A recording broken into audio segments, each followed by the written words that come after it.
नमस्कार। Closing call में आपका स्वागत है। आपके साथ मैं हूं अभिषेक सत्यवर्तन और मेरे साथ है मेरे सहयोगी डिम्पी कालरा। बाजार आज भी हम देख रहे हैं कि दिशा की तलाश में है। अंतर्राष्ट्रीय बाजारों से माहौल थोड़ा सा कमजोर ही है क्योंकि यूरोप की बाजारों की शुरुआत कमजोर हुई है और अगर हम डाउ फ्यूचर की बात करें तो वो है करीब करीब 80 अंक नीचे। लेकिन आज बाजार की नज़र थी आरबीआई की पॉलिसी पर। पॉलिसी में ऐसे कोई बदलाव हुए नहीं, कुछ कुछ कमेंट्री में चेंजेस हैं, लेकिन दरें जैसा कि उम्मीद है कि जस की तस रखी गई हैं। जीडीपी अनुमान के आंकड़े वो भी कमोबेश वही हैं और महंगाई दर के आंकड़ों में भी कोई बदलाव नहीं हुआ है। अगर हम पूरे फाइनेंशियल ईयर की बात करें, क्वार्टर्स में थोड़े थोड़े चेंजेस हैं लेकिन वो ज़्यादा इंपैक्ट नहीं कर रहे हैं। लेकिन उसके बाद हमने देखा कि बाजार ने एक रिकवरी अटेम्प्ट की थी, लेकिन फिर से करीब करीब 125 अंकों के आसपास की गिरावट हो रही है। 24,164 के आसपास, 24,200 के लेवल की आपको अहमियत सुबह के सत्र में बता रहे थे। अब 1 घंटे का समय बचा है। बाजार में आपकी रणनीति क्या होनी चाहिए? क्या थोड़ा नीचे आने पर आपको खरीदना चाहिए? 24,300 400 की रेंज में जाए वहां बेचना चाहिए? क्या ये रणनीति काम करेगी? इस पर अपने एक्सपर्ट से हम राय लेंगे और साथ ही आपको ट्रेड को लेकर तमाम ऐसे शेयर बताएंगे जो आपका पक्का मुनाफा करवाएंगे। लेकिन पहले ये देख लेते हैं कि शो में आगे हम खास करने के वाले हैं। अगले 1 घंटे के एक्शन पर नजर। 2:35 पर अपने एक्सपर्ट से जानेंगे हम क्लोजिंग के सौदे यानी कि क्लोजिंग ट्रेड्स तक कराएंगे आपके लिए। 2:40 पर एक ऑप्शन का बढ़िया आपके लिए हम ट्रेड बताएंगे ऑप्शंस के चैंपियन के जरिए। मार्केट एट 3 होगा 3 बजे। 3:05 पर डीलिंग रूम का हाल हम लेंगे। खबर घर में हमारा खास सेगमेंट होता है। 3:15 पर लेकर आएंगे BTST और STBT कॉल्स। 3:20 पर होगा इवेंट्स टू वॉच यानी कि बाजार की नजर कल कहां पर होगी ये जानने की हम कोशिश करेंगे संक्षेप में, फटाफट अंदाज में। लेकिन चलिए पहले ये देख लेते हैं कि बाजार की मेजर हाईलाइट्स क्या है। 5 बड़ी बातों के जरिए पूरे दिन का एक्शन आपके लिए लेकर आएंगे। तो निफ्टी है 24,150 के नीचे, करीब करीब 150 अंकों के आसपास की कमजोरी है। हालांकि निफ्टी बैंक को देखेंगे तो 50,200 के आसपास है। और अच्छी चीज है कि HDFC बैंक से आज सपोर्ट मिलता हुआ हम देख रहे हैं। आज इंडेक्स के टॉप गेनर्स में भी HDFC बैंक का शेयर शामिल था, अभी भी शामिल है। 1.25% के आसपास की मजबूती हम HDFC बैंक के शेयर में देख रहे हैं। इसके अलावा अगर हम बात करें तो फार्मा, ऑटो, FMCG ये कुछ पैक हैं जहां पर आपको अच्छी खरीदारी होती हुई दिखेगी। कुछ कुछ केमिकल स्टॉक्स हैं वो भी आज एक्शन दिखा रहे हैं, जिसमें कि बासफ हो गया, PCBL हो गया, ये शेयर भी चल रहे हैं। लेकिन सरकारी कंपनीज कल एक्शन में थे, आज थोड़ा सा प्रॉफिट टेकिंग का माहौल है। इसके अलावा IT, मेटल और रियल एस्टेट।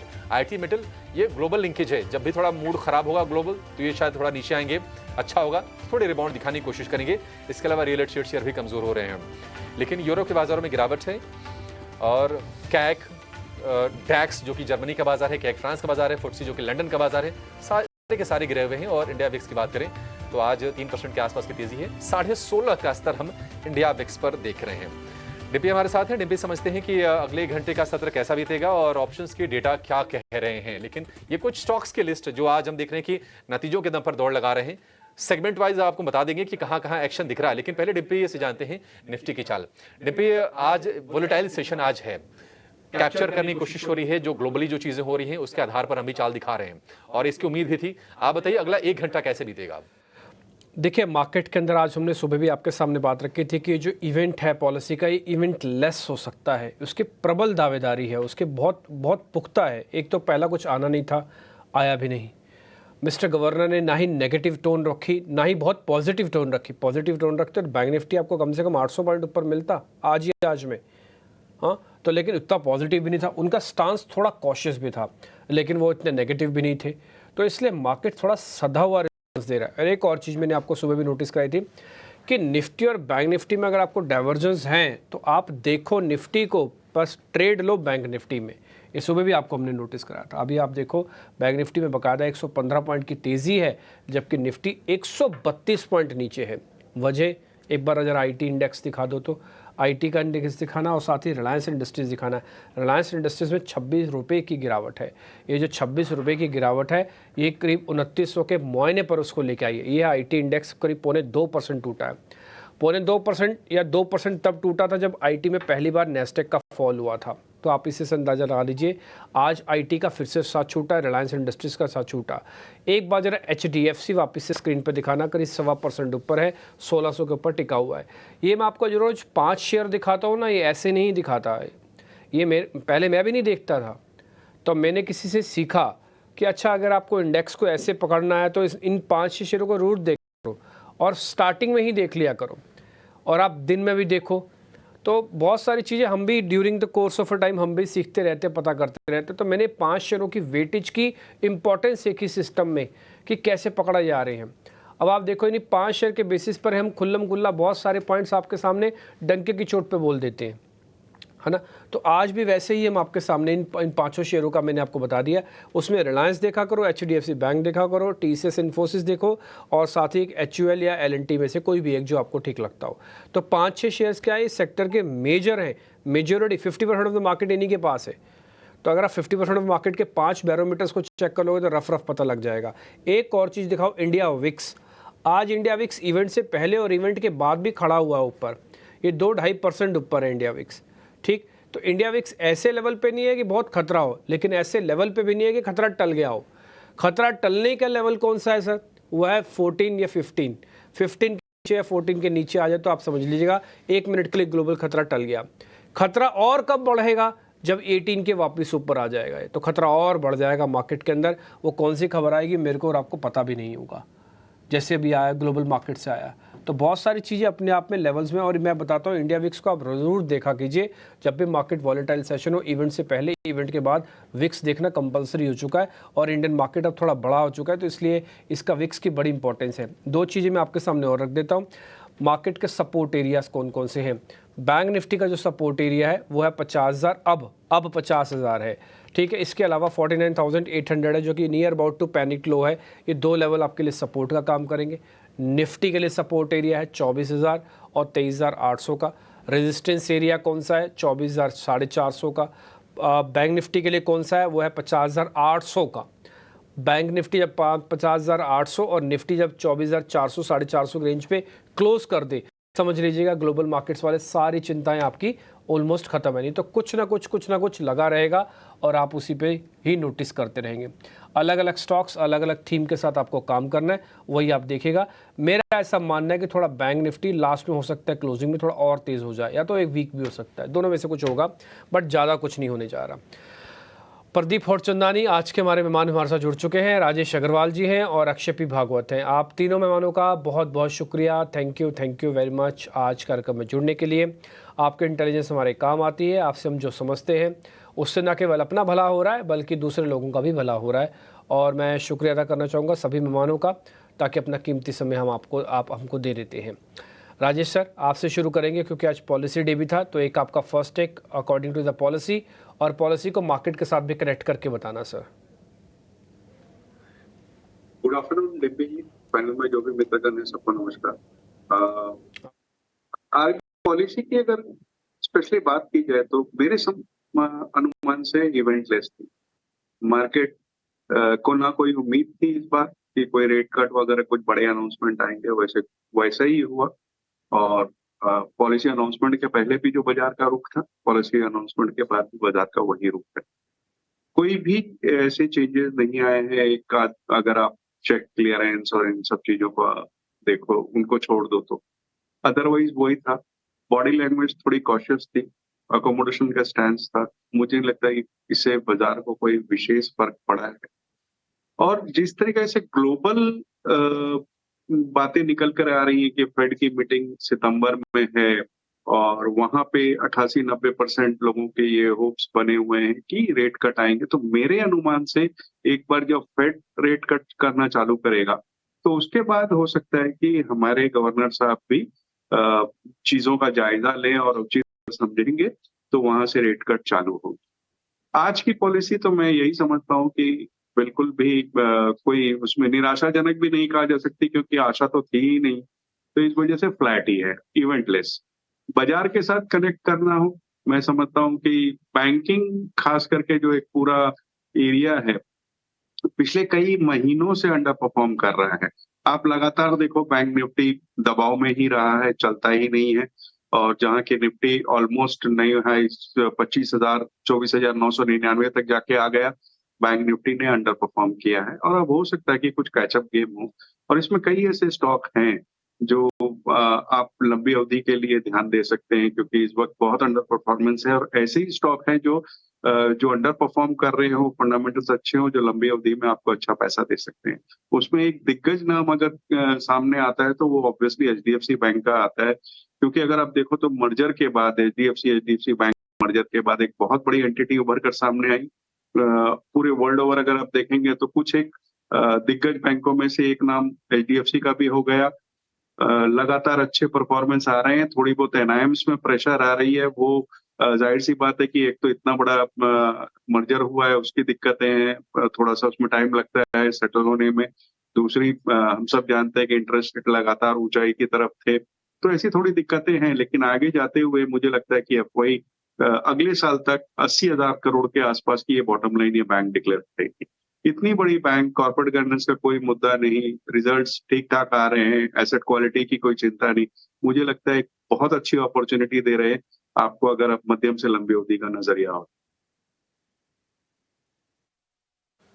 ठीक है, आपके लिए पूरी की पूरी समग्रता से ये व्यू होगी पॉलिसी पर और उससे रिलेटेड कुछ स्टॉक्स पर। लेकिन एक खबर आप नीचे देखिए, वेदांता ने कहा है कि स्टील कारोबार की बिक्री को फिलहाल उन्होंने रोक दिया है। स्टील कारोबार जिसकी बिक्री की चर्चा काफ़ी समय से चल रही थी और कंपनी ने पहले आकर कहा भी था कि मौजूदा जो फाइनेंशियल ईयर यानी कि 2024-25 वाला कारोबारी साल, उसके Q1 में या फिर Q2 में इसकी बिक्री कर ली जाएगी। लेकिन अनिल अग्रवाल जो कि चेयरमैन है वेदांता रिसोर्सेज को, उन्होंने ये भी कहा था कि प्राइस सही होनी चाहिए, प्राइस अगर सही मिलेगा तो ही हम करेंगे। ये क्लॉज उन्होंने जोड़ा था। मई के आसपास की बात है जब उनका स्टेटमेंट आया था और अब फिलहाल ये आ गया है कि इसको रोक दिया गया है। $2.5 बिलियन की मतलब इसकी वैल्यूएशन थी और माना ही जा रहा था कि इसकी बिक्री करके कंपनी के ऊपर जो डेट है करीब $12 बिलियन के आसपास का, उसको चुकाने में थोड़ी सी मदद मिल जाएगी। तो ये एक अपडेट आ रहा है वेदांता की ओर से। इस पर और आगे चर्चा करेंगे, लेकिन पहले ये समझ लेते हैं कि आपके लिए क्लोजिंग के आज के सौदे कौन से हैं।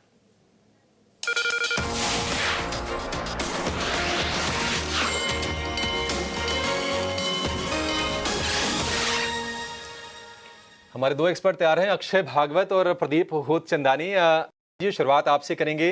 नमस्कार, शुक्रिया समय देने के लिए। बताइए कौन से ट्रेड्स हैं आपके। गुड आफ्टरनून अभिषेक जी, डिम्पी जी, सभी पैनलिस्ट को नमस्कार।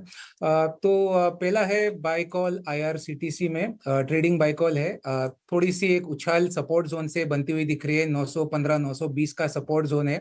काफी ओवरसोल्ड पैरामीटर्स है, प्राइस स्ट्रक्चर पे थोड़े से पॉजिटिव डाइवर्जेंस देखने को मिल रहे हैं। तो मैं एक्सपेक्ट कर रहा हूँ कि जल्दी आईआरसीटीसी मार्केट के साथ सुधरेगा तो 952 और 977 ये दो टारगेट छू सकता है।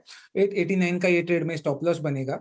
और considering the volatile nature of market एक सेल पोजीशन भी रखना जरूरी है। तो यहाँ पे एक्सिस बैंक शॉर्ट ये मेरा दूसरा चॉइस है। ट्रेडिंग का ये रिकमेंडेशन है। वापस एक रेंज में चल रहा है 4 दिन से। ओवरऑल प्राइस स्ट्रक्चर अभी भी वीक है। एक्सपेक्ट कर रहा हूँ कि नीचे 1097 और 1081 छू सकता है। इसमें आप 1167 का छोटा सा एक स्टॉप लॉस बना के इसको शॉर्ट कर सकते हैं। ठीक है, एक्सिस बैंक को शॉर्ट करने की सलाह आप नोटिस कीजिए। शेयर थोड़ा सा ऊपर है, यानी कि निश्चित तौर पर बैंकिंग में जो मतलब अगर आप एचडीएफसी बैंक को छोड़ दीजिए, उसकी चाल थोड़ी सी अलग है। बाकी बैंकों में वो कॉन्फिडेंस लौट के नहीं आ पा रहा है। 1097, 1081 ये होंगे टारगेट। 1167 रुपए का स्टॉप लॉस लगा के चलिए, यानी कि ऊपर से यहाँ से ऊपर से करीब करीब 25-30 रुपए ऊपर का। और आईआरसीटीसी है बाय, ये है खरीदारी का सौदा। तो एक बाय एक सेल अक्षय जी की तरफ से।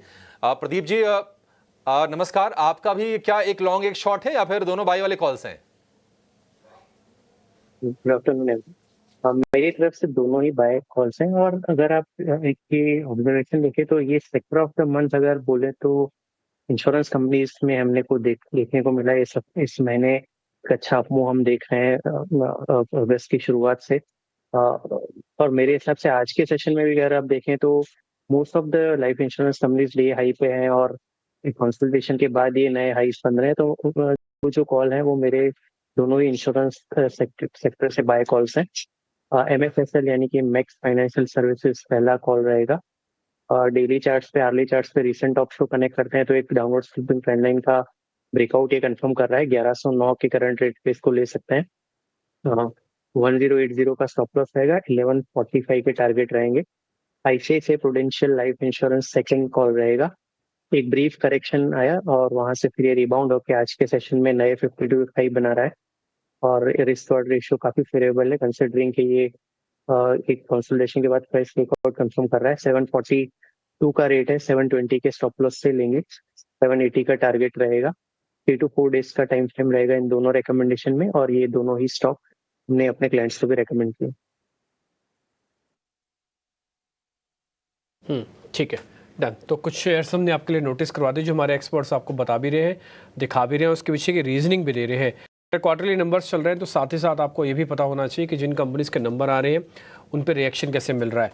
आप दिखाइए एक बार आधार हाउसिंग फाइनेंस के नंबर्स ठीक थे, शेयर पे रिएक्शन अच्छा आया, और बातचीत करने के लिए कंपनी के एमडी एंड सीईओ ऋषि आनंद हमारे साथ जुड़ रहे हैं। ऋषि सर, बहुत बहुत शुक्रिया, थैंक यू वेरी मच समय देने के लिए।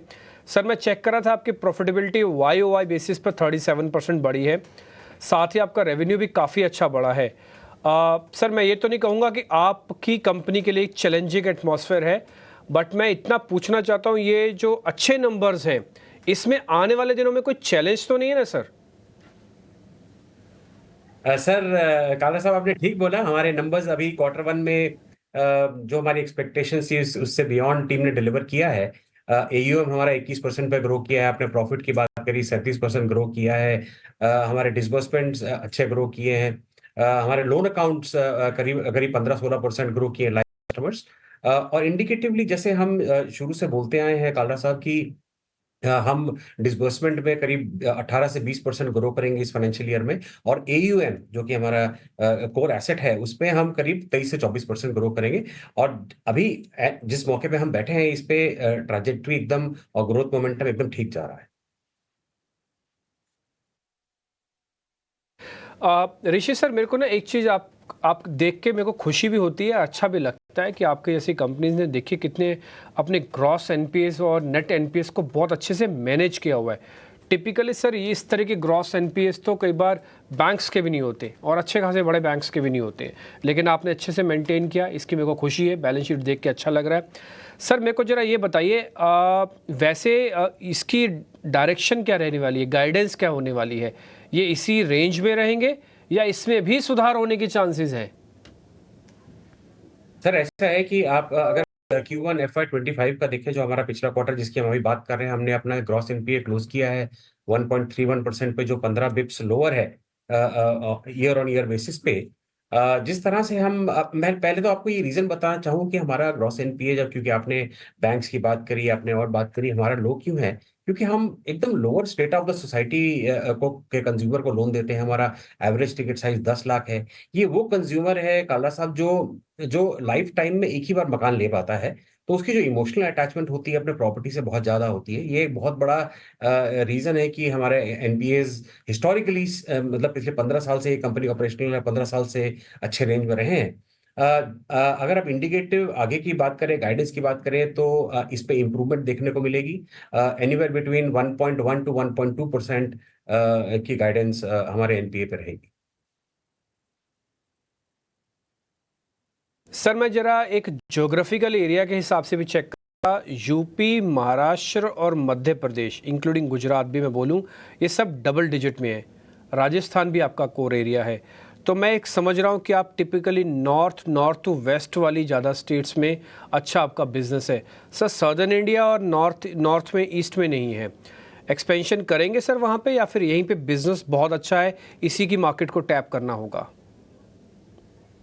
कावड़ा साहब, डिस्ट्रीब्यूशन में पहले मैं आपको ये बता दूं कि हम अभी तक पिछले 15 साल में 20 स्टेट में अवेलेबल थे, और जिस क्वार्टर की हम बात कर रहे हैं, Q1 में हमने 21वें और आखिरी स्टेट में अपना एक ब्रांच खोल दिया है हिमाचल प्रदेश में। तो अब हम 21 स्टेट में हैं, और हमारा focus through out the year बराबर रहता है। कुछ स्टेट्स ज्यादा कंट्रीब्यूट करते हैं बिकॉज वहाँ पोटेंशियल ज्यादा है, वहाँ ब्रांच रीच हम ज्यादा क्रिएट कर पाते हैं। जैसे आपने राजस्थान का नाम लिया। उत्तर प्रदेश इसलिए भी क्योंकि वो हमारा बर्थ स्टेट था, वहाँ हम 2010 में पहला हमने खोला था, वहां से हमने अपनी शुरुआत करी थी। तो आज हमारे पास 67 ब्रांचेस हैं उत्तर प्रदेश में।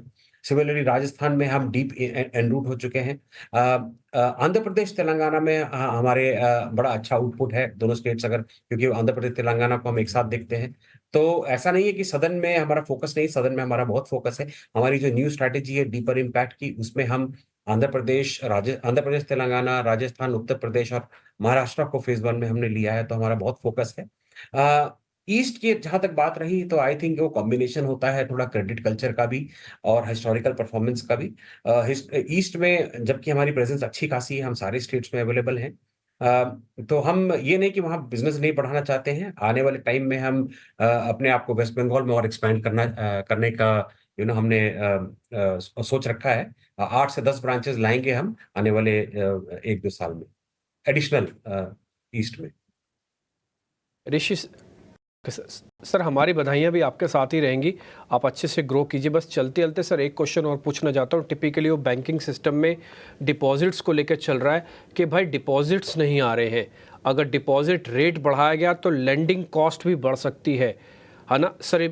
आप तो क्योंकि हाउसिंग फाइनेंस कंपनी, तो आपके ऊपर ये इनडायरेक्टली असर आएगा क्योंकि आपके पास भी कई सारे बैंक्स आपके लेंडर होते हैं।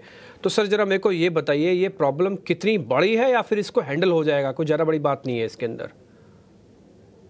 सर देखिए, पहली बात तो आपने ठीक बोला, हमारा जो लाइबिलिटी प्रोफाइल है बहुत डाइवर्स है।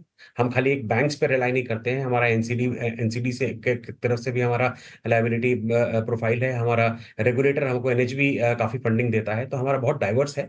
बट हैविंग सेड दैट, फर्क तो डेफिनेटली पड़ता है। हम अपने बैंक्स जितने भी हमारे 37 बैंकिंग रिलेशनशिप्स हैं, हम सबके साथ बहुत क्लोजली निटेड हैं और मिलते रहते हैं। ऐसा कोई अभी ऐसा नहीं लग रहा है, बिकॉज उसका एक रीजन भी है कि अगर मान लीजिए बैंक को एडवांसेस कम करने की जरूरत भी पड़ी तो देयर आर बहुत सारे सेक्टर्स हैं जहां वो कम कर सकते हैं। हाउसिंग फाइनेंस कंपनीज उनकी प्रायोरिटी लिस्ट में आती हैं मोस्ट ऑफ द बैंक्स के, तो हमें बहुत ज्यादा इम्पैक्ट नहीं लग रहा है। हाँ, ये हो सकता है कि 5 to 10 बिप्स का इम्पैक्ट कॉफ में आए, बट क्योंकि हम इतने डाइवर्स हैं तो इफेक्टिवली हमारे एंड पे बहुत ज्यादा इम्पैक्ट नहीं आता है। अगर आता भी है तो वो कंज्यूमर को पास हो जाता है, चाहे वो अपवर्ड हो चाहे वो डाउनवर्ड हो। ठीक है मिस्टर आनंद, बहुत शुक्रिया आपका समय देने के लिए और हमसे बातचीत करने के लिए। चलिए आगे बढ़ेंगे और Thank एक you, और गेस्ट का स्वागत कर लेते हैं। वो हैं राहुल घोष, हमारे साथ जुड़ गए हैं आज के एक और हमारे टेक्निकल एक्सपर्ट। राहुल, बहुत शुक्रिया आपका समय देने के लिए। कोई कॉल है, कोई स्टॉक्स हैं जो आप शेयर करना चाहेंगे? और गुड आफ्टरनून। तो हाँ, एक लॉन्ग साइड पे और एक शॉर्ट साइड पे कॉल शेयर करना चाहता हूँ। पहले लॉन्ग साइड की बात करते हैं। टाटा मोटर्स लास्ट शो पे मैंने रेकमेंड किया था 1-2% उससे शायद हाई चल रहा है अभी, तो करंट मार्केट प्राइस पे भी लॉन्ग कर सकते हैं। स्टॉप लॉस होगा 1020 का और टारगेट होगा 1080 का। दूसरा शॉर्ट साइड पे है, एक वीक स्टॉक है सोनाटा सॉफ्टवेयर, एक डाउनवर्ड ट्रेंडिंग चैनल में चल रहा है, लोज कॉन्स्टेंटली ब्रेक हो रहे हैं, तो करंट मार्केट प्राइस पे शॉर्ट कर सकते हैं। स्टॉप लॉस होगा इसका 635 और टारगेट होगा 601। तो सोनाटा सॉफ्टवेयर डाउन साइड पे और टाटा मोटर्स ऊपर की साइड में। ठीक है, टाटा मोटर लॉन्ग करने की सलाह है। 1000 रुपए के आसपास तक आने के बाद शेयर हम देखने की फिर से स्ट्रेंथ दिखाने की कोशिश कर रहा है और आज ये निफ्टी का टॉप गेनर भी है। शायद ये 2% के आसपास तेजी है। एचडीएफसी लाइफ और ये दोनों के दोनों शेयर आज एक साथ चलने की कोशिश कर रहे हैं। और दूसरा सोनाटा सॉफ्टवेयर, उसको शॉर्ट करने की सलाह है राहुल जी की तरफ से। ये दो शेयर एक छोटे से ब्रेक ले रुकेंगे और ब्रेक के बाद जब लौटेंगे तो कुछ और शेयर आपके लिए हम लेकर आएंगे जहां पर मूव्स तगड़े हैं, या फिर वो शेयर जिनमें तगड़े मूव्स आ सकते हैं। आप कहीं जाएगा नहीं।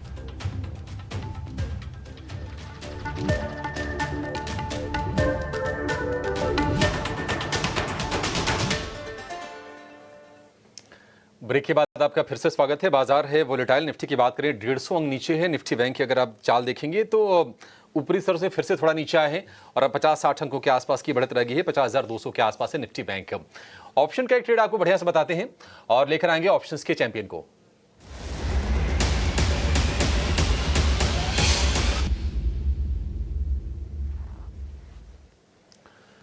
फिनवर्सिफाई के ध्वनि पटेल साथ हैं। ध्वनि, बहुत शुक्रिया आपका समय देने के लिए। बताइए क्या ट्रेड करना, अभी कहाँ मौके हैं? Good afternoon. हमारा ऑप्शन का ट्रेड जो बनता है यहाँ पे वो आईसीआईसीआई प्रूडेंशियल के अंदर है। ओवरऑल स्टॉक यहाँ पे एक ब्रेकआउट बनाने की तैयारी कर रहा है, जहाँ पे जैसे ही भाव यहाँ पे 740 742 के ऊपर इसको हम क्लोजिंग बेसिस पे क्रॉस करते हैं तो यहाँ पे फर्दर एक ब्रेकआउट जो है वो देखने को मिलेगा। कंडीशनल कॉल है, बहुत ही ध्यान से आप 25 रुपए के ऊपर 740 की जो कॉल ऑप्शन है उसको खरीदना है। इसका स्टॉप लॉस जो है वो 20 रुपए का रहेगा, टारगेट जो है वो 35 का रहेगा, 1:2 का रिस्क रिवॉर्ड बैठता है। अधिकतम मुनाफा जो है यहाँ पे वो 15,000 का और लॉस 7,500 का हो सकता है। ठीक है, आईसीसी प्रूडेंशियल 740 वाली कॉल खरीदनी है आपको, उसी भाव पर है, एट द मनी कॉल है ये, 25 रुपए के भाव पर आपको मिलेगी। लक्ष्य 35, स्टॉप लॉस 20, अधिकतम मुनाफा 15,000, अधिकतम नुकसान उसका आधा 7,500, यानी कि रिस्क रिवॉर्ड रेशियो है ठीक ठाक। इस बीच एक खबर आ रही थी एसजेवीएन को लेकर कि कंपनी पूंजी जुटाने पर विचार करने वाली है, वो खबर फिर से लेकर आएंगे। लेकिन जो ही ये न्यूज़ आई है ना, उसके बाद हमने देखा कि एसजेवीएन का शेयर अचानक से ऊपर आया है। राजेश सर, आप जरा बताइए, एसजेवीएन मतलब साल भर में अगर कोई देखे, साल भर पहले किसी ने पैसे लगाए होंगे, मुझे अच्छी तरह से याद है कि 40-50 रुपए ये भाव हुआ करते थे, अब तो 150 रुपए के आसपास के प्राइजेस हैं। आपको यहां से भी क्या शेयर आकर्षक लगता है क्या सर? देखिए, कंपनी आकर्षक लगती है, मैं इसको दूसरी तरीके से कहूंगा कि कंपनी आकर्षक लगती है। कंपनी के जो बिजनेस मॉडल हाइड्रो पावर वगैरह दूसरी चीजों में है वो अच्छे हैं, कैपेसिटी अच्छी है, बट इस भाव में कंफर्ट नहीं आता कि नई खरीदारी की सलाह दी जाए। आपने सही कहा, 50 से ऑलमोस्ट 150 3 गुना हो चुका है। कोई करेक्शन आए तो अलग बात है। पहले जब ये 40-50 रुपए में हुआ करता था तो डिविडेंड यील्ड भी अच्छी बैठती थी। तो मैं समझता हूँ नई खरीदारी में भी कोई वजह बन रही नहीं है। किसी के पास है वो बने रह सकते हैं। अगर है तो बने रहिए, खरीदारी तब करनी है जब थोड़ा सा करेक्शन आ जाए। चला बहुत ही शेयर। अच्छा, कुछ शेयर्स हम लेकर आएंगे स्क्रीन पर, और आपसे अक्षय जी, प्रदीप जी, और चाहेंगे कि ध्यान से आप सुनिए इनको। सिम्फनी, आईटीडी सीमेंटेशन, वेंकीज, त्रिवेणी टरबाइन, बासफ, वाडीलाल, ये शेयर नतीजों के चलते बहुत ही कमाल का रनअप दिखा रहे हैं। आप देखिए, सारे के सारे शेयर ये चल रहे हैं। कुछ और शेयर हैं आपके लिए, वो भी लेकर आएंगे। प्लेटफॉर्म वाले स्टॉक्स देखेंगे तो बीएसई, सीडीएसएल, M6 ये भी आज चल रहे हैं। म्यूचुअल फंड से जुड़ी कुछ कंपनीज हैं, कैम्स हो गया, केफिन टिक हो गया, रजिस्ट्रार वाला काम करती हैं, कुछ ऐसे उनके बिजनेसेस हैं, ये वहां पर हम तेजी देख रहे हैं। अक्षय जी, आपको किसी शेयर में आपको लग रहा है कि अभी भी ट्रेड के लिहाज से मौके हैं? जी, देखिए, मोमेंटम की बात करें तो सिम्फनी जो उसने एक मल्टी ईयर ब्रेकआउट, जैसे मैं अभी प्राइस स्ट्रक्चर देख रहा हूँ, वो देखने को मिला है। करीबन 1500 के लेवल पे ये मंथली ब्रेकआउट देखने को मिला है अगस्त महीने में, और ये बहुत ही एक स्ट्रॉन्ग डेवलपमेंट है प्राइस स्ट्रक्चर में। इसके टारगेट करीबन 2000 से 2100 तक बन रहे हैं। तो कोई डिलीवरी कैश में बाय करना चाहे, और दो तीन दिन में वन वे 1300 से लेके 1650 तक भागा है स्टॉक, इसमें और जाने 2100 तक आराम से जल्दी आपको मिल सकता है। तो सबसे बेहतरीन, अगर आपको मोमेंटम चेज करना है, कैश में डिलीवरी लेके रखना है, तो सिम्फनी सबसे बेस्ट पिक रहेगा। हल्का सा डिप भी मिले तो ऐड कर सकते हैं। 1500 का सपोर्ट है और 2100 का टारगेट है सिम्फनी में। ठीक है, सिम्फनी को लेकर ये भी, लेकिन इस बीच अच्छा, सिम्फनी को थोड़ा विस्तार से और हम जानेंगे और समझेंगे कि इसके लिए ट्रिगर क्या बन रहे हैं। इस बीच पेज इंडस्ट्रीज के नतीजे आ गए हैं आपकी स्क्रीन पर। 300 रुपये प्रति शेयर के डिविडेंड का ऐलान किया है। एक हैवी वेट, बड़े साइज का शेयर है, 40,000 रुपये का भाव है। लेकिन आप देखिए 2% कमजोरी के साथ फिलहाल ये शेयर का जो ही नतीजे हैं, थोड़ा नीचे आए जरूर आए हैं। आय हालांकि 4% इसकी बढ़ी है, 1278 करोड़ रुपए की आय आई है पेज इंडस्ट्रीज की। ये वही कंपनी है जो जॉकी ब्रांड के नाम से अंडरगारमेंट्स और होजरी वाले चीज़ें यहाँ पर बेचती है। मुनाफा 4.25% बढ़ा है, 165 करोड़ रुपए, और आय में करीब करीब 4% के आसपास का उछाल। एबिटा के फ्रंट पर प्रदर्शन इसका ठीक लग रहा है। पेज इंडस्ट्रीज, इस पर एक राजेश जी आपसे क्विक व्यू चाहेंगे, ये कंपनी कैसी लग रही है आपको सर, और क्या ये भाव के लिहाज से ठीक है? लगता है कि इस पूरे होजरी सेक्टर में अगर कोई अच्छी परफॉर्मेंस दिखा रहे हैं तो दूसरी छोटी कंपनियां हैं वो दिखा रहे हैं, रेदर देन की पेज इंडस्ट्रीज। अभी भी अगर आप देखो तो 2-3% की टॉप लाइन, 2-3% की बॉटम लाइन, एबिटा अच्छा बढ़ा है। अब देखना पड़ेगा कि वहाँ ये डेप्रिसिएशन ज्यादा आ गया या इंटरेस्ट ज्यादा आ गया। लेकिन मुझे नहीं लगता कि इस भाव में इसमें कोई खरीदारी करनी चाहिए। यहाँ से अपसाइड बहुत लिमिटेड बनता है। अगर आप देखो तो पिछले दिनों अगर पूरे होजरी सेक्टर की बात करो तो लक्स ऑलमोस्ट दुगना हो गया है। रूपा में अच्छी वैल्यूएशन बन रही है, डॉलर में अच्छी वैल्यूएशन बन रही है। तो मुझे लगता है कोई नई खरीदारी करनी हो इस सेक्टर में तो रूपा और डॉलर बेहतर बैठ रहे हैं। लक्स में गिरावट में खरीदारी करनी चाहिए, पेज इस समय अवॉइड। पेज को अवॉइड कीजिए। मार्जिन पर प्रेशर है थोड़ा सा, लेकिन थोड़ा सा है, 19.5 से घट के 19% के आसपास का मार्जिन है। 3 बज गए, हमारे सहयोगी जुड़ गए हैं गौरव आपके लिए लेकर कि बाजार खुलने के बाद कौन से शेयरों को लेकर खबरें आई हैं, नतीजे कौन से आए हैं और कहां पर एक्शन हो रहा है। Market at 3।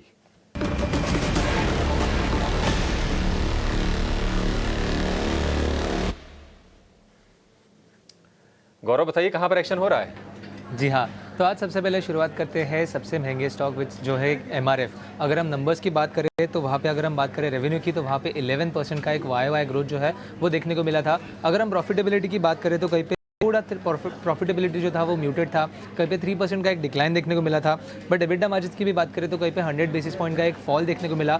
बट अगर हम नंबर्स की बात करें और अगर शेयर प्राइस की बात करें तो कहीं पे 4% का एक अपटिक जो है आज के दिन में हमें शेयर प्राइस में देखने को मिला है। अब ये शेयर जो है वो 1,40,000 के ऊपर ट्रेड कर रहा है। अगली बात करते हैं भारत फोर्ज की, क्योंकि यहाँ पे अगर हम नंबर्स की बात करें तो एक अच्छे नंबर्स हमें इस कंपनी की तरफ से देखने को मिले थे। अगर हम रेवेन्यू की बात करें तो 9.9% से बड़ा है। मार्जिन जो है एबिटा मार्जिन उसमें भी कहीं पे सुधार देखने को मिला। और इसी के साथ साथ कंपनी ने कहा है कि कंपनी जो है आगे जाके कैपिटल रेज करने वाली है 2000 करोड़ तक का। और इसके आगे कमेंट्री में भी उनका मानना यह है कि कहीं पे जो ऑपरेशनल प्रॉफिटेबिलिटी है वो आगे जाके इंप्रूव होते हुए हमें देखने को मिल सकती है। अगर हम शेयर में बात करें तो कहीं पे एक पॉजिटिव मोमेंटम हमें इस स्टॉक में देखने को मिला था। अगली बात करते हैं NOCIL की, क्योंकि अगर नंबर्स की बात करें तो कहीं पे वीक नंबर्स इस कंपनी की तरफ से हमें देखने को मिले थे। रेवेन्यू की बात करें तो 4% से बड़ा है। बट अगर हम नेट प्रॉफिट की बात करें तो कहीं पे 30% का एक डिक्लाइन जो है हमें नेट प्रॉफिट में देखने को मिला। एबिटा मार्जिन में भी हमें कहीं पे एक कॉन्ट्रैक्शन देखने था। और इसके बाद हमने देखा शेयर में भी 4% से ज़्यादा एक फॉल आज के दिन में हमें देखने को मिला है। अगली बात करते हैं PCBL की, क्योंकि अगर हम इस नंबर्स की बात करें तो कहीं पे अच्छे प्रदर्शन जो है वो हमें सीक्वेंशियल बेसिस पे देखने को मिला था। रेवेन्यू जो है वो सीक्वेंशियल बेसिस पे 11% से बढ़ा है, जबकि प्रॉफिटेबिलिटी जो है वो 6% से बढ़ी है। और इसी के साथ साथ एबिटा मार्जिन में भी सीक्वेंशियली 60 बेसिस पॉइंट का एक सुधार देखने को मिला। और इसी के नतीजे के ऊपर अगर हम शेयर में देखें तो एक तेज़ी देखने को मिली थी इस शेयर में। और आखिर में बात करते हैं RVNL की। जैसे हमें पता है कि ये स्टॉक जो है वो काफ़ी फोकस में रहा था उसके ऑर्डर विन को लेके, बट अभी जब भी नंबर्स आए हैं तो कहीं पे एक गिरावट देखने को मिली है। और इसका मेन रीज़न ये है कि अगर हम रेवेन्यू की बात करें तो वहाँ पे 26% का एक YOY फॉल देखने को मिला था। नेट प्रॉफिट की बात करें तो 34% का फॉल देखने को मिला। इसी के साथ साथ एबिटा मार्जिन में भी 180 बेसिस पॉइंट का एक कॉन्ट्रैक्शन देखने को मिला था। तो आज के दिन में नंबर्स के दम पे ये सब स्टॉक्स में एक अच्छा मोमेंटम हमें देखने को मिला है। आगे जाके भी ये देखना काफ़ी ज़रूरी रहेगा कि इन सब स्टॉक्स में इन्वेस्टर्स को कैसे रिटर्न मिलता है और ये जो कंपनीज है आगे के क्वार्टर कैसे परफॉर्म करती है। ठीक है सर, बहुत शुक्रिया, थैंक यू वेरी मच। 3 बजे का पूरा मार्केट का एक्शन बताने के लिए। अब कुछ एक और शेयर ज़रा चेक कर लेते हैं। एक्चुअली में आज थोड़ा मार्केट है रेंज में ही, जैसे हमने आपको सुबह भी नोटिस कराया था, बट स्टॉक स्पेसिफिक मूवमेंट काफ़ी अच्छा हो रहा है। 3-4 शेयर मैं आपके सामने रखता हूँ, एक बार ज़रा दिखाइएगा। पूना वाला फिनकॉप आज 5% की तेज़ी है, इसमें 17 रुपये ऊपर है ये पूना वाला फिनकॉप। एक बार ज़रा दिखाएं तो अक्षय भी भागो जरा, इस पर आपका कमेंट चाहिए। जिसके पास नहीं है वो क्या करे, जिसके पास है वो तो समझ में आता है कि इसको होल्ड करके रखे। वाला फिनकॉर्प जिस लो पॉइंट से आज घुमा है ये हफ्ते में, तो अब देखें तो बहुत ही स्ट्रॉन्ग सपोर्ट है ट्रेडिंग के माध्यम से। नवंबर 2023 में ये सपोर्ट जोन बने दिखे थे जहां से स्टॉक ने अच्छा रिकवरी करा था, उसके चलते आज ये टेक्निकल बाउंस आज हमें देखने को मिल रहा है। तो जरूर अगर आपका शॉर्ट टर्म का ट्रेडिंग का नजरिया है और आपको 360-365 के रेंज में अगर आज या कल में मिल जाए तो आप पूना वाला फिनकॉर्प एक ट्रेडिंग के माध्यम से बाय करे। टारगेट बनेगा करीबन 390 फर्स्ट टारगेट और 405 सेकंड टारगेट। स्टॉप लॉस आप बनाइए 340 का। ठीक है, इस पे आज इसमें थोड़ा वॉल्यूम वगैरह भी ज़्यादा देखने को मिल रहा है, वो भी मैं आपके सामने रखता हूँ। और उसी कड़ी के अंदर एक शेयर में को और दिख रहा है, वो है टाटा मोटर्स। वापस से 1000 के ऊपर आके ट्रेड कर रहा है। एक बार प्रदीप सर आपके रिकमेंडेशन, मान लो मेरे को 1000 का मैंने एक लाइन खींची हुई है, 1000 के नीचे मैं इसको थोड़ा वीक समझता हूँ, 1000 के ऊपर वापस से स्ट्रॉन्ग समझता हूँ। तो मैं अगर 1000 के ऊपर लेके बैठा हूँ तो मेरा स्टॉप लॉस 1000 का होना चाहिए या फिर कुछ और होना चाहिए? एक बड़ी ट्रेंड लाइन ब्रेकआउट इसने प्रीवियसली कंफर्म की थी 24 जुलाई को, और उसके बाद एक अच्छा रनअप देखा और 1179 के हाई बना के जो करेक्शन है उसमें वापस से ये ट्रेंड लाइन का सपोर्ट ले रहा है और उसके रेजिस्टेंस लाइन का 34 DMA के सपोर्ट भी इसी के आसपास है। तो हमारे हिसाब से 1008 रिसेंट बॉटम में 2 दिन पहले बना था, उसके स्टॉप लॉस से ओवरऑल पॉजिटिव भी होल्ड कर सकते हैं।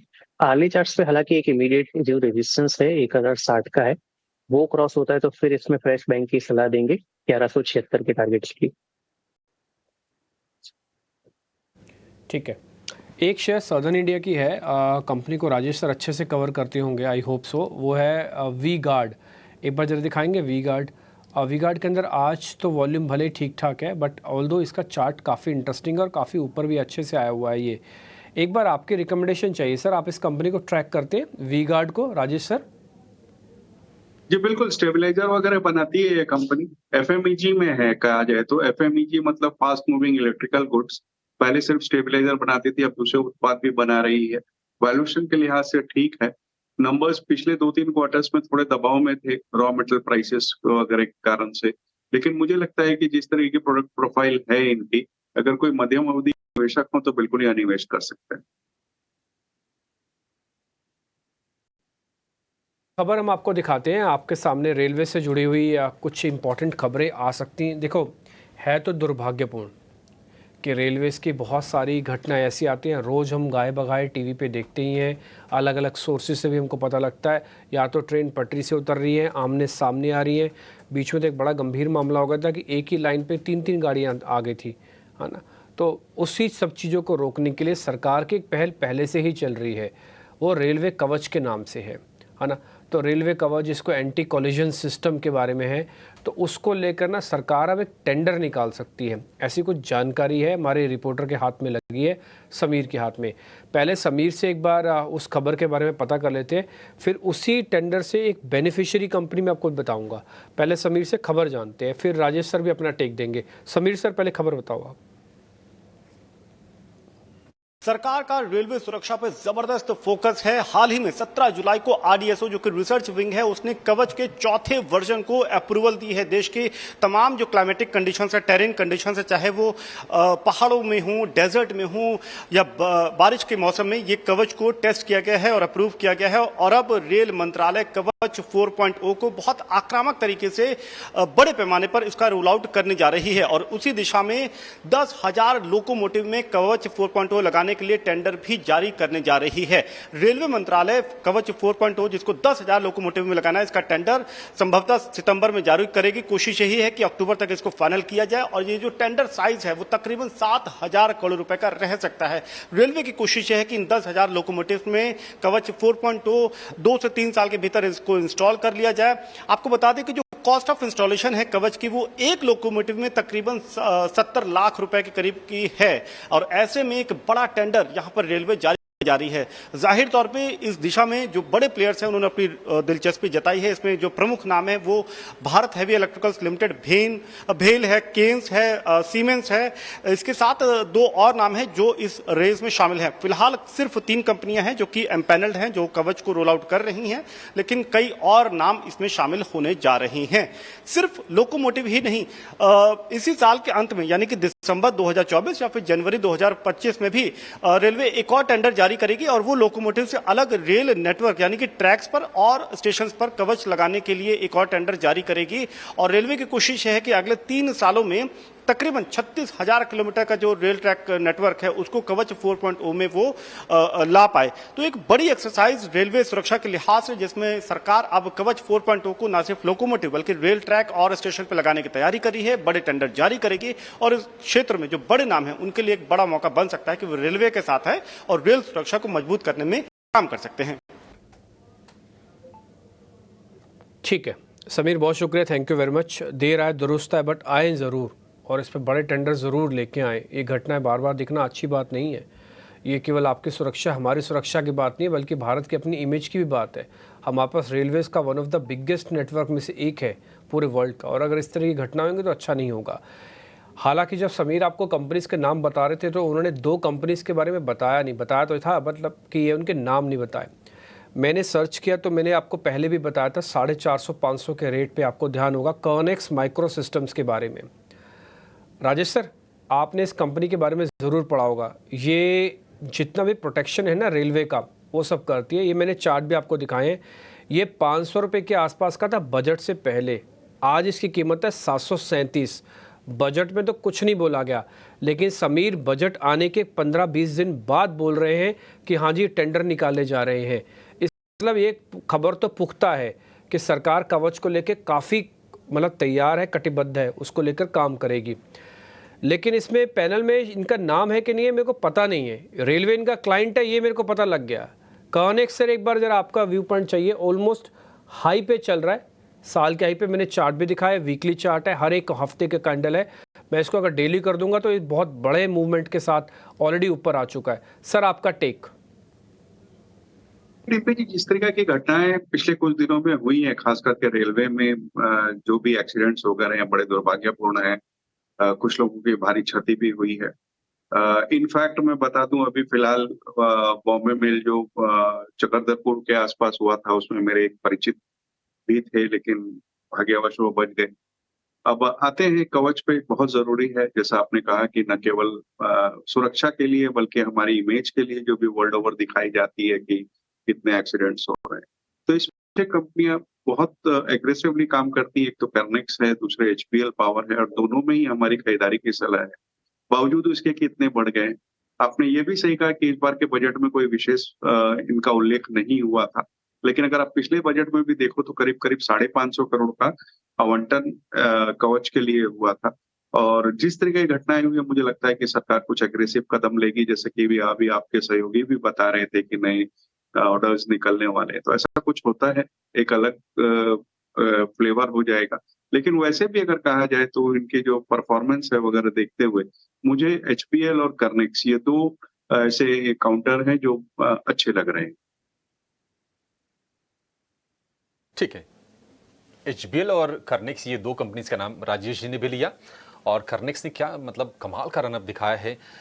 थोड़े छोटे साइज की कंपनी जरूर है, लेकिन रिटर्न बहुत बड़े बड़े दिए हैं इसने। 737 रुपए का भाव, और लगातार दूसरे दिन आज ही अपर सर्किट पर रही कंपनी। एक छोटे से ब्रेक के लिए यहाँ पर रुकेंगे, और ब्रेक के बाद जब लौटेंगे तो आपके लिए हम बीटीएसटी या फिर एसटीबीटी के कुछ बढ़िया ट्रेड्स लेकर आएंगे। और राजेश सर, आप एक और जरा शेयर को स्टडी करके रखिए। नंबर्स उसके आए हैं। हेवी वेट एमआरएफ आज बड़ी तेजी दिखा रहा है, 5-6 हज़ार रुपए चढ़ गया है। क्या और चलेगा, इसके बारे में आपसे जानेंगे एक छोटे से ब्रेक के बाद।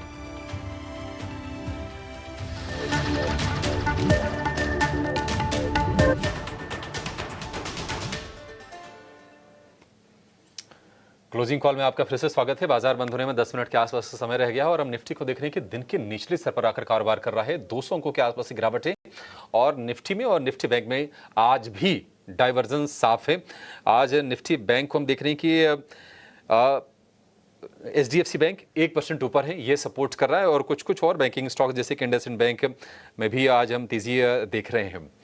लेकिन ज़रा ये समझ लेते हैं अपने एक्सपर्ट से कि आपके लिए बीटीएसटी के मौके कहाँ पर बन रहे हैं। अक्षय जी, शुरुआत आपसे करेंगे। कौन से स्टॉक्स आपने सर्च किए हैं, क्या बढ़िया आपको ट्रेड मिला आज? जी, जिस तरीके का आज बाजार का मूव है, मैं बीटीएसटी रेकमेंड नहीं करना चाहूंगा। अगर आपको लेना ही है ट्रेड तो आप इंडेक्स में एसटीबीटी कर सकते हैं, क्योंकि आप देखें कि 3 दिन बार बार 24,300 के स्तर पे रेजिस्टेंस बन रहा है, बार बार बिकवाली बन रहा है।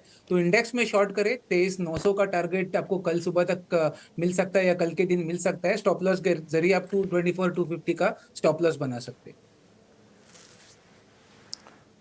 23,900 यानी कि यहाँ से और 200 अंक बढ़िया है। ठीक है, स्टॉक नहीं देख रहे हैं अक्षय जी कोई भी। निफ्टी को शॉर्ट करने की सलाह है। प्रदीप जी, आपके पास कोई स्टॉक है, मतलब होना चाहिए आपके पास तो?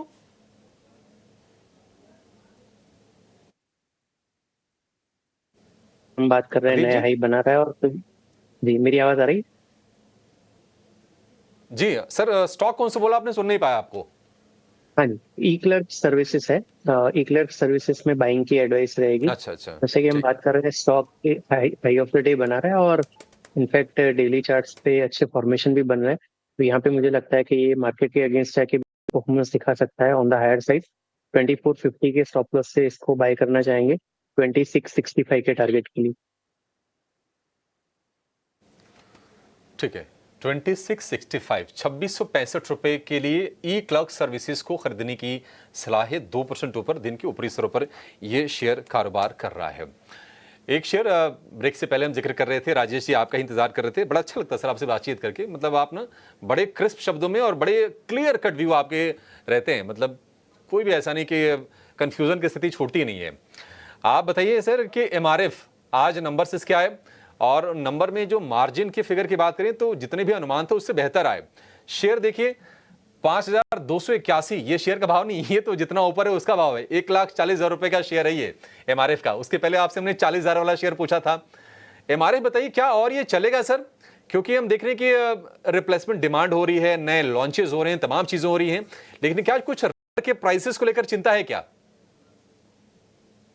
पहले तो धन्यवाद अभिषेक जी आपके इतने अच्छे विचार के लिए। पता नहीं मैं इस लायक हूँ भी या नहीं, लेकिन जहां तक अरे नहीं सर, एमआरएफ की बिल्कुल है बात आप। जहां तक बताइए सर, एमआरएफ बताइए। की बात है, नंबर्स अगर आप कोई ईयर ऑन ईयर देखेंगे तो दबाव दिखाएगा, बट क्वार्टर एंड क्वार्टर देखना उचित रहेगा, जहां एक अच्छी बढ़त देखी गई। थोड़ा बहुत दबाव इस वजह से है कि रॉ मटेरियल के प्राइसेस ऊपर है, जो कि आपने रबड़ की बात अभी करी, तो रबड़ के प्राइसेस वाकई में ऊपर है। दूसरे खर्चे जो अदर एक्सपेंसेस है वो भी ऊपर आए हैं, लेकिन बावजूद उसके नंबर्स अच्छे आए। अब कंपनियां केवल एमआरएफ ही नहीं, दूसरी कंपनियां भी जो हैं इस क्षेत्र में वो ये कर रही हैं कि प्राइस हाइक्स ले रही हैं। अगर मैं सही हूं तो ट्रक के टायर्स में करीब करीब 2% की 3% की हाइक, और पैसेंजर व्हीकल वगैरह में 3 से 7% की, रेडियल टायर और पैसेंजर व्हीकल में 3 से 7% की हाइक एमआरएफ ने भी ली है। लेकिन अब ये है कि जो हाइक्स ली गई है वो उतनी नहीं है जितनी रॉ मटेरियल वगैरह की हाइक्स हुई है। तो मेरा ये अनुमान है कि आने वाले दिनों में हमें और भी हाइक्स देखने को मिलेंगी, जिससे कि नंबर्स और बेहतर हो जाएंगे। अब आते हैं ऑटो पे, तो ऑटो में हमने देखा है कि मंथ और मंथ अगर आप देखो तो जो नंबर्स आते हैं ऑटो बिक्री के, वो बहुत एक्साइटिंग आ रहे हैं, लगातार बढ़त के साथ आ रहे हैं, कोई एक आध महीने को छोड़ दो तो ये बहुत एक्साइटिंग है ऐसे ओईएम प्लेयर्स के लिए जो कि इनको डायरेक्टली सप्लाई करती है। तो जाहिर सी बात है कि जैसे जैसे ऑटो बिक्री बढ़ती जाएगी वैसे टायर्स की बिक्री भी बढ़ती जाएगी। दूसरे रिप्लेसमेंट मार्केट भी बहुत अच्छा जा रहा है। पहले जहाँ रिट्रेडिंग वगैरह के रिट्रेडेड टायर यूज होते थे, अब ज्यादातर जो यूजर हैं वो चाहते हैं कि नए यूज किए जाए। तो मैं समझता हूँ कि आगे भविष्य अच्छा है। अब एमआरएफ इतना महंगा है कि खुदरा निवेशकों के तो बस के बाहर की बात है, लेकिन यहाँ से अपसाइड बिल्कुल दिखता है। ठीक है, अपसाइड दिखता है। एमआरएफ में 1,40,000 रुपए का शेयर है, हिम्मत हो तो आप ले सकते हैं जरूर इसको। आप ये देखिए, ये एमआरएफ के रिटर्न है, 1 हफ्ते के, 1 महीने के, 6 महीने के और 1 साल के। अक्षय जी, आपसे जरा ना 2 शेयर आपके सामने में रखूंगा। एक तो बासफ है, कल के बाद आज भी बड़ी तेजी है, और दूसरा शेयर है पीसीबीएल। ये दोनों के दोनों केमिकल सेगमेंट वाली ये शेयर्स हैं। पीसीबीएल का तो टायर से कनेक्शन भी है। आप जरा ये बताइए कि क्या इनमें से कोई खरीद के जाना चाहिए बीटीएसटी के लिहाज से? जी देखिए, प्राइस स्ट्रक्चर तो बहुत ही तगड़ा है दोनों स्टॉक्स का। बस पहले बासफ की बात करें तो ओवरबॉट है। 2 दिन में 6,000 से लेके 8,000 तक मूव हुआ है। अब डिहाई से देखे थोड़ी सी मुनाफा वसूली देखने को मिल रही है, तो एक हल्का सा डिप आपको कल जरूर मिल सकता है 7150 के आसपास। वो स्तर सही रहेगा री एंट्री के लिए, क्योंकि ओवरऑल स्ट्रक्चर 8,000 प्लस के टारगेट ट्रेडिंग के माध्यम से बनता हुआ दिख रहा है। और पीसीबीएल की बात करें तो बेटर है इसका प्राइस स्ट्रक्चर, क्योंकि गए 3 दिन के कंसोलिडेशन के बाद इसमें थोड़ी सी एक उछाल देखने को मिल रही है। कंसिडरिंग वीक मार्केट, कल आप बाय कीजिए इसको। आपको कल मॉर्निंग ओपनिंग में 395 400 पे मिल सकता है। बाय करें with stop loss of 380, target 430 से 440।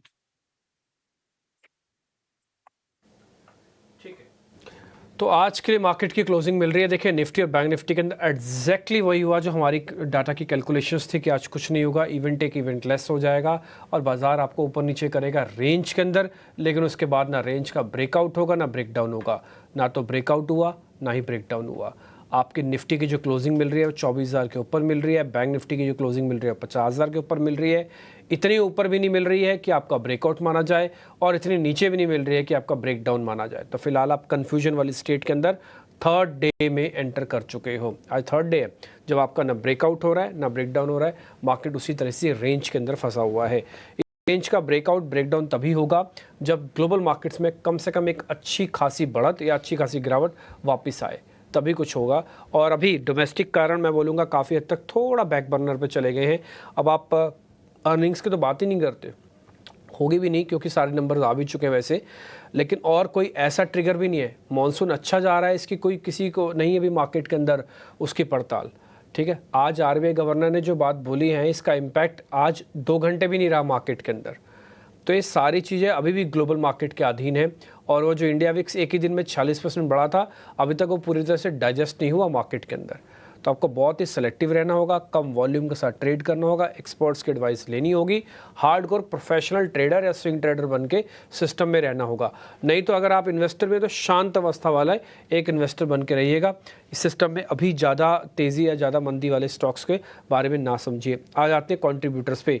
तो निफ्टी के आज कौन कौन से शेयर्स थे जो चले हैं, अब आपकी जरा स्क्रीन पे मैं वो लेके आता हूँ, आप वहाँ पे चेक कीजिएगा। पहले निफ्टी के टॉप गेनर्स काउंटर्स में से आप आईटीसी देख पा रहे हैं, भारतीय एयरटेल, एचडीएफसी बैंक है, सिप्ला, ये कुछ एक टॉप गेनर्स आज मार्केट के अंदर बने हैं। इन सब के अंदर एक अच्छा मूव आता हुआ दिखा है। इसके अलावा आज त्रिवेणी टर्बाइंस जैसे शेयर्स भी काफ़ी अच्छा रिटर्न देके गए हैं और वो भी आज मार्केट के टॉप गेनर्स बने। होनासा एक और शेयर लेके आई है, बीएससी के अच्छे नंबर्स के बाद का रिएक्शन। के फिनटेक 6% ऊपर, just dial, DCM, Shriram finance, ये कुछ एक और मिड कैप कंपनी जो आज बढ़िया चली हैं। आज लेमन ट्री के लिए दिन अच्छा नहीं था, आज उसमें नुकसान हुआ करीब 9% का। एस्ट्राजेनिका 7% टूटा, बालाजी माइंस 7% टूटा, रेल विकास निगम 4% गया, पिरामल एंटरप्राइजेस 4% टूटा। ये कुछ एक वो शेयर्स हैं जिनमें आज हमको गिरावट वापस से बनती हुई है। अब आते हैं जरा F&O वाले स्टॉक्स पे भी, जहाँ पर आज बड़े स्टॉक्स हैं, या फिर मैं बोलूँगा कि जहाँ पर बड़े स्टॉक्स के अंदर मोमेंटम आया। एक बार जरा रिलायंस और HDFC के साथ ही शुरुआत करते हैं। रिलायंस के अंदर आज बढ़त नहीं दिखी, तो HDFC के अंदर आज गिरावट नहीं दिखी दिन भर के मोमेंटों के साथ में।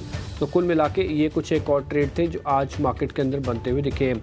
बाजार के एडवांस डिक्लाइन रेशियो भी आप देखें ना, तो डिक्लाइन की तरफ शिफ्ट हुई है। सुबह ऐसे नहीं थे, सुबह हम थोड़ा ठीक खुले थे, यानी कि हमारी एडवांस डिक्लाइन बहुत ज़्यादा ख़राब नहीं थी, लेकिन चलते चलते एडवांस डिक्लाइन भी ख़राब हुई है वापस से। थेमेटिक रही है, स्टॉक स्पेसिफिक रही है, इंडाइसिस के अंदर अभी कुछ मेजर मूव हो नहीं रहा, आपको थोड़ा सेलेक्टिव रहना होगा। और जो फोमो फिगर होता है ना कि मेरे से समझदार कोई नहीं और मेरे से बेवकूफ़ कोई नहीं, 1 मिनट के लिए वो निकाल दीजिएगा।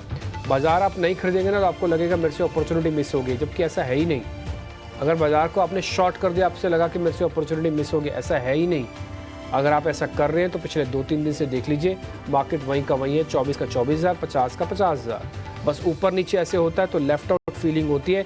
इसी लेफ्ट आउट फीलिंग को हम भावना बोलते हैं। तो इसलिए भाव और भावनाओं में यही लेफ्ट आउट फीलिंग के ऊपर आपको कब्जा करना है। आप तो दिख ही रहे हैं स्क्रीन पर, सबको एक जैसे दिखते हैं, चाहे कोई कलकत्ता में बैठा हो, चाहे वो कोई मुंबई में बैठा हो। बहुत बहुत शुक्रिया, थैंक यू वेरी मच आप सभी मेहमानों का। अक्षय पी भागवत जी आपका भी, Rajesh sir thank you very much, Pradeep Harchandani आपका भी बहुत बहुत शुक्रिया, थैंक यू वेरी मच आज कार्यक्रम में जुड़ने के लिए। कोई डिस्क्लोजर देना चाहेंगे? 1 मिनट के लिए रुक जाइएगा, डिस्क्लोजर ले ही लेते हैं फिर, जब इतनी बात हो ही रही है तो। अक्षय जी आपसे ज़रा शुरू करते हैं, बताइए सर कोई डिस्क्लोजर है? जी, जो स्टॉक्स डिस्कस कर रहे हैं आज, कुछ स्टॉक्स हमने हमारे क्लाइंटों को रिकमेंड करे और मेरा पर्सनल कोई होल्डिंग है नहीं स्टॉक में। ठीक है, प्रदीप सर आपका? जो भी स्टॉक प्रोग्राम में डिस्कस किया उसमें हमारे क्लाइंट्स का होल्डिंग हो सकता है, मेरा पर्सनल होल्डिंग भी हो सकता है। Thank you. राजेश सर आप भी देना चाहेंगे कुछ? देखिए, जो भी स्टॉक्स आज चर्चा में रहे उसमें मेरी कोई निजी कोई भी पोजीशन नहीं है। क्लाइंट्स को हो सकता है हमने सेम रिकमेंड दी हुई है। ठीक है राजेश सर, ये अभी तो त्योहारों की तैयारियां शुरू हो रही होंगी पश्चिम बंगाल में, तो अच्छा बारिश भी बताना, बारिश ज़्यादा है क्या कोलकाता में? बारिश अभी शुरू ही नहीं हुई है कोलकाता में, कोई 2-4 मिनट कभी होती है तो होती है, अदरवाइज अभी भी हमें कभी भी माने उसका कोई वो नहीं है, कभी भी 2-4 मिनट के लिए होती है, उससे और गर्मी बढ़ जाती है। लगभग 40 डिग्री टेम्परेचर झेल रहे हैं हम लोग। ओ अच्छा, तो ये यहाँ पे सर ऐसा नहीं है, थोड़ा दिल्ली में इस मामले में अभी थोड़ा हम संतुष्ट है। दिल्ली में इस समय थोड़ी संतुष्टि, मुंबई वाले थे खैर बारिश के उनके सारे लबालब हो गई है चूंकि लेक सब, खैर मानसून लास्ट स्टेजेस में, इसलिए थोड़ा मैं आपसे पूछ भी रहा था। ठीक है राजेश सर, मिलते हैं फिर जल्दी आपसे। Akshay ji thank you very much, Pradeep sir thank you very much समय देने के लिए। मेरे को अभिषेक को इजाज़त दीजिए, नमस्कार।